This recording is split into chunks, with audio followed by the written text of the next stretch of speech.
creo que la figura que usó el licenciado Díaz es muy afortunada.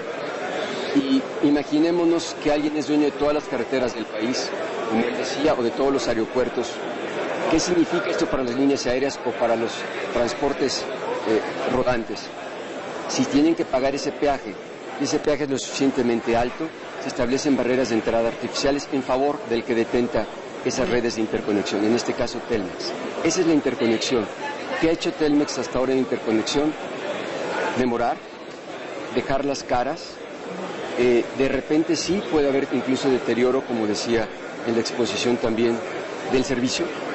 Limitar el acceso, por ejemplo, en banda ancha, nosotros, creo que es un muy buen ejemplo que quisiera poner.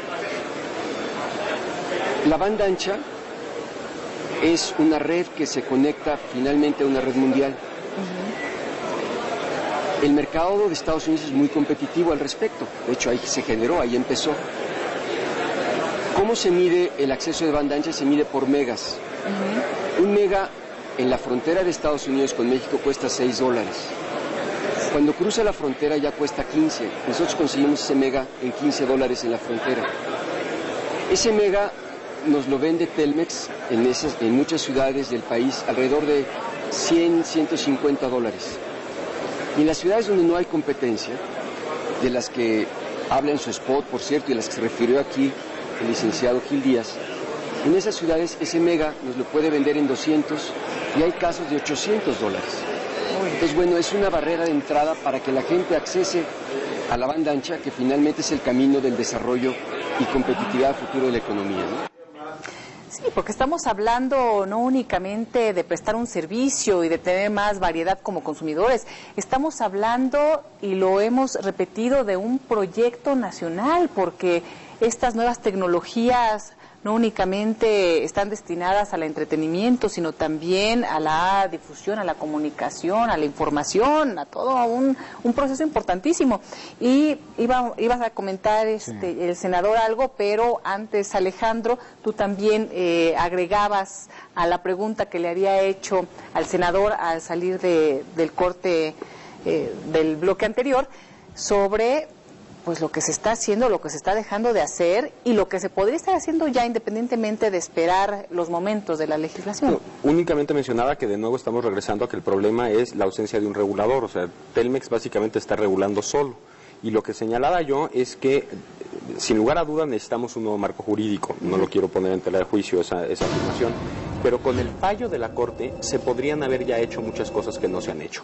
Concretamente, la Corte fue muy clara en decir, la COFETEL, hay que ir un poquito antes. La ley Televisa lo que trató de hacer es aislar a la COFETEL del resto del gobierno. Poner a sus leales en la COFETEL, aislarlo del resto del gobierno y entonces tener un regulador a modo, ¿no? Entonces, así son los nombramientos de la COFETEL que tenemos hoy en día. Que lo tiene. Que tiene un regulador a modo, el regulado tiene un regulador a modo. Y la Corte agarró y dijo, bueno, a ver, señores, la COFETEL es un órgano desconcentrado y por lo tanto está jerárquicamente subordinado al presidente de la República. Eso quiere decir que el presidente de la República tiene poderes de revisión, de disciplina y todos los demás poderes administrativos sobre sus subordinados, de remoción inclusive. Y además dijo, fue inconstitucional cómo se nombró a algunos de los comisionados de la COFETEL. Sí, que hubo amparos y ya también hubo resoluciones, que tienen que integrarlos. Así es, los amparos, además de la acción inconstitucional hubo amparos. Y la Corte en la acción de inconstitucionalidad dijo, bueno, dejaremos que el legislador y el ejecutivo decidan qué hacer con estos nombramientos. No nos vamos a pronunciar en esta acción de inconstitucionalidad, eso viene en los amparos. ¿Y no han decidido? Bueno, el presidente no ha tocado a la COFETEL, le ha respetado a los regulados, o sea, a los grandes empresarios de telecomunicaciones, a su COFETEL. Entonces, no le ha entrado al toro de tomar el control de la COFETEL y empezar a regular este sector. Y mientras tanto, bueno, pues sigue operando una COFETEL a modo, que sigue dando concesiones de redes de telecomunicaciones, que sigue trabajando día a día y trabajando a modo de los regulados. Entonces, con independencia de la ley, que yo confío en que el esfuerzo encabezado por el senador Sotelo, que además el senador Sotelo me queda muy claro que entiende muy bien las necesidades, porque lo he escuchado hablar en distintos foros, en lo que logramos tener esa ley que nos van a ofrecer desde la Comisión Plural, el presidente debería de ya estar tomando medidas y tomando control de la COFETEL. Pero no lo hace ni lo hará. Pues no. Y yo estimaría que el Poder Legislativo está obligado a entregarle buenas cuentas al país. Mira, el monopolio en radiodifusión es del tal tamaño que dos empresas concentran el 95% de las frecuencias concesionadas. Los dueños de ambas empresas deciden qué podemos ver y qué no podemos ver los mexicanos, el conjunto de la sociedad. Igual en telecomunicaciones hay una empresa dominante 91% que contiene cerca del telefonía fija, 85, cerca del 90% de telefonía fija, que tiene ya en el título de concesión una serie de obligaciones, pero es un título de concesión del 94 en el que una serie de necesidades para el sector no estaban regulados entonces o no fueron incluidos en el título de concesión porque no existían las necesidades. Hoy se requiere. Los temas de dominancia, de portabilidad, de interconexión, no deben estar sujetos, en nuestra opinión, a la discrecionalidad de la autoridad administrativa, sea la SCT, sea la COFETEL u otra. Y somos de la opinión de muchos legisladores que los criterios para la acción de la autoridad administrativa deben establecerse en la ley, en la nueva ley que requiere este país. Y a las empresas dominantes del sector, en telecomunicaciones o en radiodifusión, deben de establecérseles obligaciones adicionales que de tal naturaleza que se permita la competencia, la incorporación de nuevos sujetos, de nuevos jugadores, como se dice, de nuevos actores a las frecuencias del espectro radioeléctrico o a los servicios de telecomunicaciones.